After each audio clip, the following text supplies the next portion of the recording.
विविधता की रिस्पेक्ट के बारे में बात करते हैं, लेकिन राहुल गांधी और सिर्फ राहुल गांधी नहीं, स्टैलिन, केसीआर, महबूबा, ममता सब कहते हैं कि आपकी पार्टी जो है उस विविधता को रिस्पेक्ट नहीं करती, इसलिए चाहे बंगाल हो या आंध्रा, तमिलनाडु, केरला और कश्मीर, इन सभी राज्यों में बीजेपी कहीं घुस भी नहीं सकती है, सरकार बना नहीं सकती है, क्योंकि एक सेंट्रिस्ट, एक स्ट्रांग व्यू पॉइंट वाली पार्टी है जो रीजनल एस्पिरेशंस को नहीं समझती। पहली बात ऐसी है कि भारतीय जनता पार्टी एक ऐसी पार्टी है जिसका ये मत है कि देश के विकास के लिए हमें रीजनल एस्पिरेशंस को एड्रेस करना ही चाहिए।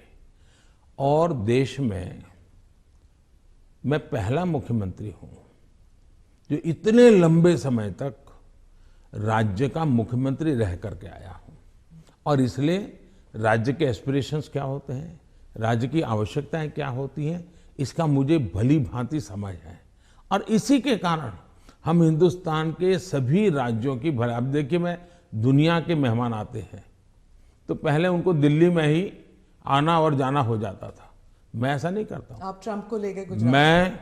मैं उनको अलग अलग जगह पर, मैं चाइना के राष्ट्रपति को ले गया तमिलनाडु, मैं फ्रांस के राष्ट्रपति को ले गया उत्तर प्रदेश, मैं जर्मन चांसलर को ले गया कर्नाटका, और तब तो कांग्रेस की सरकार थी। किसकी सरकार? इस देश की शक्ति को उभारना, इस देश के हर राज्य को प्रोत्साहन मिलना, यही हमारा काम होता है। अब यूएन में जाकर मैं तमिल भाषा में कोट करता हूं तो दुनिया को गर्व होता है कि भारत के पास दुनिया की सबसे पुरानी भाषा है, पहले कोई बोलता ही नहीं था। और इसलिए तो मैं हर एक को साथ लेकर के चलने का प्रयास करता हूं, और मैं मानता हूं वही रास्ता है। हम विविधता में एकता के दर्शन करते हैं, लेकिन आज दुर्भाग्य से कुछ नेता अपने निजी स्वार्थ के लिए विविधता को एक दूसरे के साथ विरोध के लिए सीड्स के रूप में उपयोग कर रहे हैं। ये बहुत बड़ा दुर्भाग्य है। हमें विविधता में से एकता को पनपाना है। तो आप कह रहे हैं इससे अलगाववाद बढ़ेगा? पिछले 50 साल का अनुभव यही है, उन्होंने यही किया है, हर चीज पे देश को बांटो, राज करो, और उसी में से अलगाव पैदा होता है। लेकिन भारत का चरित्र ये नहीं है, भारत के नागरिकों का चरित्र ये नहीं है। आप इसको एक do you see it as a threat कि अगर इसे अभी नहीं रोका जाएगा तो सेपरेटिस्ट एलिमेंट्स आ जाते हैं, कि जैसे अगर कश्मीर का अलग बात है, नॉर्थ ईस्ट की बात अलग है, लेकिन अगर आप द्रविड़ मूवमेंट को देख लेंगे या कहीं और राज्य में देख लेंगे, अगर रीजनल एस्पिरेशंस को बढ़ाया जाता है तो क्या एक यूनिटी फैक्टर में कोई देखिए दरार पड़ सकता है? मैं बताता हूँ काम करने का तरीका कैसे होता है। हमारा ये मत है सामाजिक न्याय। भारत जैसे देश में इतनी विविधता भरा समाज व्यवस्था, और अगर सामाजिक न्याय के सिद्धांत में हम थोड़ा सा भी ऊंचे नीचे करेंगे तो हमारे देश को बहुत नुकसान होगा। इसलिए समाज का छोटे से छोटे तबके के व्यक्ति को भी विकास में पूरा सहयोग मिलना चाहिए और विकास के लिए अवसर मिलना चाहिए। जैसे समाज के अंदर सामाजिक न्याय की आवश्यकता है, वैसे ही राष्ट्र में भी कोई एक इलाका बहुत आगे बढ़ जाए और कोई इलाका पीछे रह जाए तो कभी भी देश का भला नहीं होगा।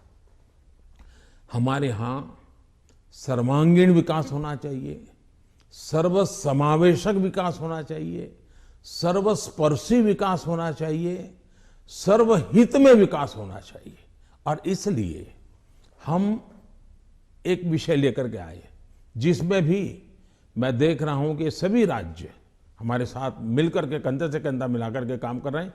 एक राज्य नहीं कर रहा है, ये दुर्भाग्य है, बाकी सब राज्य कर रहे हैं। क्या है, हमने देखा कि हिंदुस्तान में 100 से थोड़े ज्यादा कुछ जिले ऐसे हैं कि जो राज्य की एवरेज से भी बहुत पीछे हैं। हर प्रकार से वहां का धन तो सब राज्य जिलों को समान मिलता है, तो ऐसा क्यों होता है? गवर्नेंस के प्रॉब्लम, योजनाओं का अमलीकरण नहीं। हमने ऐसे जिलों को एस्पिरेशनल जिलों के रूप में आइडेंटिफाई किया और राज्य सरकारों की सहमति से किया। करीब 110-115 जिले हैं।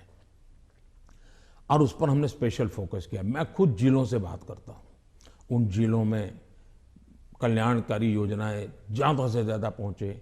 मैं राज्य सरकारों को प्रार्थना करता हूँ कि वहाँ यंग अफसरों को लगाइए, IAS अफसरों को, प्रमोटेड अफसरों को या रिटायर्ड एज वाले लोगों को वहाँ मत भेजिए, यंग लोगों को लगाइए। और मैंने देखा कि सभी राज्यों ने मेरी इस बात को माना, यंग अफसरों को लगा।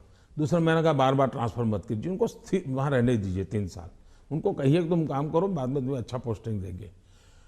सभी राज्यों ने मेरी मदद की और आज ये जो एस्पिरेशनल डिस्ट्रिक्ट है वो राज्यों की एवरेज से भी कुछ तो आगे निकल रहे हैं, कई पैरामीटर में आगे निकल रहे हैं। अब देश का भला हो रहा है। तो मेरा फेडरलिज्म में छोटी से छोटी इकाई का भी भला हो।